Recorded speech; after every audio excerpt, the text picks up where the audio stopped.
Undang-Undang Dasar Negara Republik Indonesia tahun 1945 merupakan hukum dasar dalam peraturan perundang-undangan yang bersifat mengikat secara umum dan berisi norma serta ketentuan-ketentuan yang harus ditaati.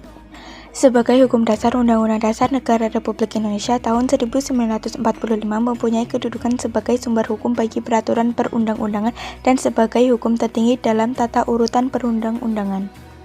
Undang-Undang Dasar Negara Republik Indonesia disusun oleh Badan Penyelidik Usaha Persiapan Kemerdekaan Indonesia dan ditetapkan oleh Panitia Persiapan Kemerdekaan Indonesia pada tanggal 18 Agustus 1945.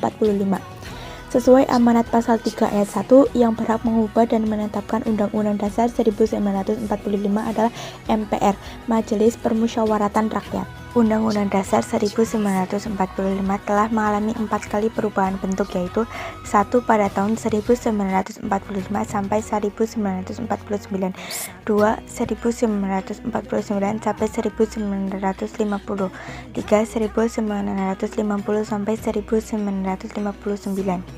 4. Mulai tahun 1949 kembali ke Undang-Undang Dasar 1945. Undang-Undang Dasar juga mengalami perubahan atau amandemen sebanyak 4 kali, yaitu 1. Amandemen pertama pada tanggal 19 Oktober tahun 1999. Pasal yang dirubah contohnya pasal 5 ayat 1, pasal 7, pasal 9 ayat 1, pasal 13 ayat 2 dan 3. 2. Amandemen kedua pada tanggal 18 Agustus tahun 2000. Pasal yang dirubah contohnya pasal 18A dan B, pasal 19, pasal 20 ayat 5, pasal 27 ayat 3.